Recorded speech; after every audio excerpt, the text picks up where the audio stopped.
Donald Trump went to court today to listen to oral arguments in his Washington, D.C. election interference case.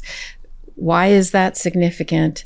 And what happened today in court? A lot will have been reported on this event, but I want to talk about one specific thing. First of all, Donald Trump didn't have to appear. He chose to appear. This is an argument about the law, not about the facts. There were no witnesses, no testimony. This was an appellate argument, the step before the Supreme Court of the United States, where you argue presidential immunity. That's the issue that was up on appeal today on whether or not Donald Trump or any president has presidential immunity from criminal prosecution. That is the specific question, meaning, can a former president be prosecuted for committing a crime while in office?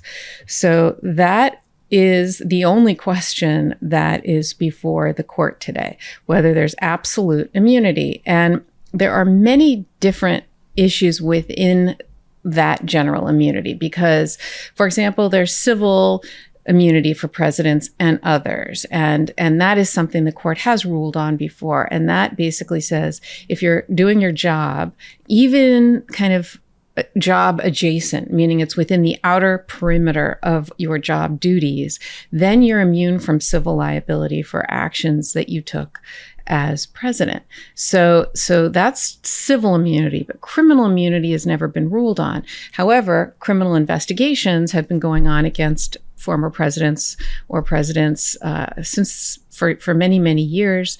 If you recall, Bill Clinton was under investigation for there was a Whitewater scandal. There was the Mueller investigation where certain people were charged criminally. There's been lots and lots of investigations that have occurred. Nixon was under investigation and then had to be pardoned. And why? Because you can be prosecuted. So it's always been understood that you can be prosecuted. It just hasn't happened yet because nobody's ever crossed the line, right? And a lot of people are arguing, oh, what about the slippery slope? You could go after somebody as a political rival. Certainly you can want to do that, but if you don't have the evidence that you can present to a jury that beyond a reasonable doubt, admissible, relevant evidence, you can't get an indictment, first of all, but you also certainly can't get a conviction at trial.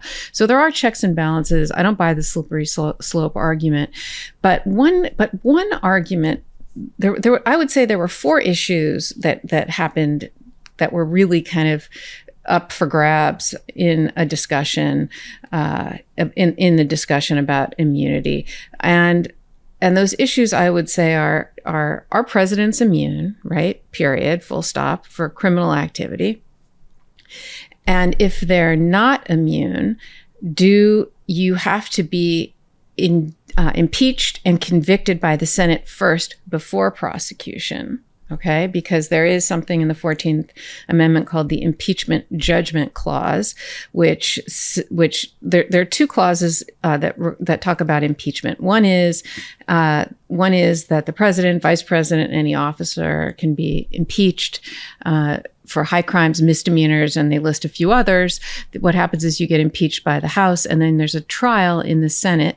And if you're convicted, then you're removed from office and barred from holding office in the future. So that is what happens. But it also says there's the Impeachment Judgment Clause that says that says judgment in cases of impeachment shall not extend further than to removal from office and disqualification to hold and enjoy any office of honor, trust, or profit under the United States. But the party convicted shall nevertheless be liable and subject to indictment, trial, judgment, and punishment according to the law. So Trump wants the court to read that as it says, but the party convicted is liable to indictment, trial, judgment, and punishment according to law. And so that's one issue that the court will decide, is whether or not that's a fair interpretation, or whether or not that these are just two separate things, that one isn't a condition precedent of the other, that it doesn't require a conviction by the Senate in order to be prosecuted. So that's another issue that's being heard. And the final issue I would say that Trump was raising was that double jeopardy should attach if you are acquitted. In other words, if you are tried by the Senate and acquitted, then double jeopardy attaches because you've already been acquitted, but it's in a different forum. So 4 arguments, right? Does the president have absolute immunity? If not, do they have immunity for certain issues if it's within their job description? Does the impeachment judgment clause require conviction by the Senate in order to then prosecute separately? And number 4, does double jeopardy attach? The brilliant thing about today's argument is I think they took several of these arguments off the table, including does the president have absolute immunity and whether double jeopardy attaches. And why do I think that? Because Judge Pan, who's my new favorite judge, because she did such a great job, I thought she was an excellent cross-examiner today of both sides. She got Trump's lawyer, Mr. Sauer, to concede that if Trump is impeached and then convicted, then prosecution would be proper under the impeachment judgment clause, right? On the same or related conduct to what is in the indictment. So 2 things are in there. Number 1, if he's impeached and convicted, he can be prosecuted. Therefore, there is no absolute immunity, right? Because if you had absolute presidential immunity, then you could never be prosecuted for actions that you undertook as president. So Judge Pan got the Trump and his lawyer to concede that if he's impeached and convicted, then prosecution would be proper. So therefore, no absolute presidential immunity. So issue number 1 is off the table. And then she said, and on the same or related conduct to what is in the indictment. I think that language is similar to double jeopardy language, meaning if it's similar or same or related, you can't be tried twice for the same thing. He said yes to that too. So that takes the double jeopardy argument off the table, leaving only 2 arguments left, meaning, okay, if there's no absolute presidential immunity, but only certain immunity, is it one of these job description, outer perimeter, today they called it discretionary versus ministerial acts that the president that the president engages in that would give you absolute immunity. So and that was something they spent a lot of time on. So I do think they are going to talk about that.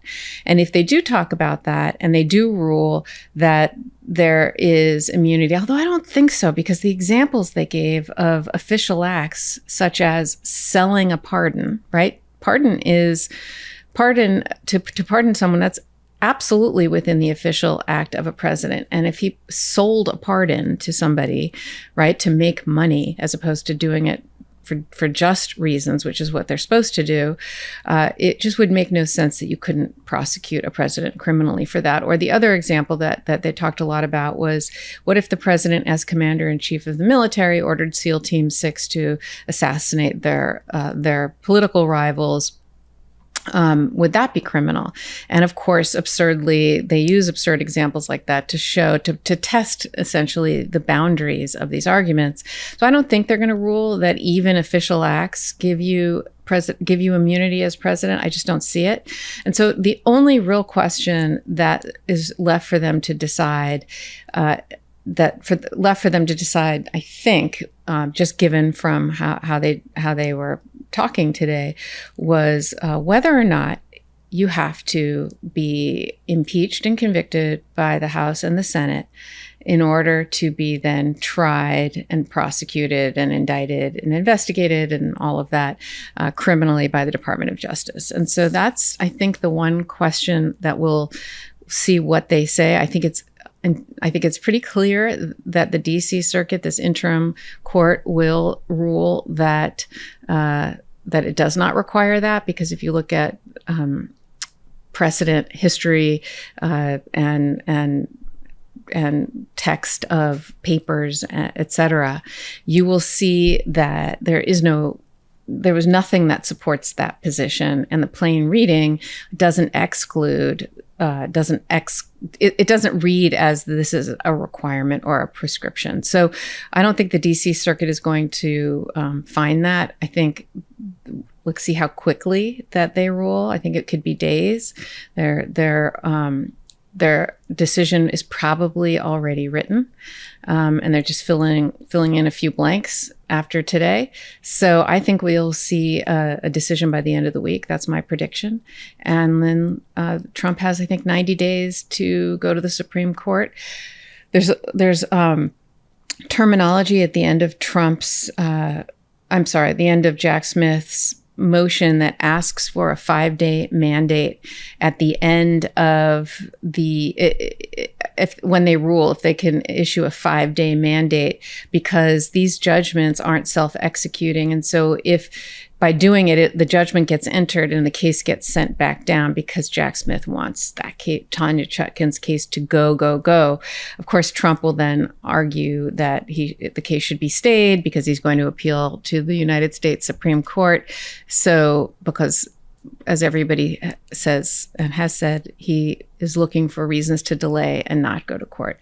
So we'll see what ends up happening there. But I think that's what's going to happen very quickly. The DC Circuit will rule that Trump is not immune, and the case in front of Judge Chutkan can resume. I'm Karen Friedman Agnifilo with Legal AF. Join us every Wednesday and Saturday. Hey, Meidas Mighty. Love this report? Continue the conversation by following us on Instagram @MeidasTouch to keep up with the most important news of the day. What are you waiting for? Follow us now.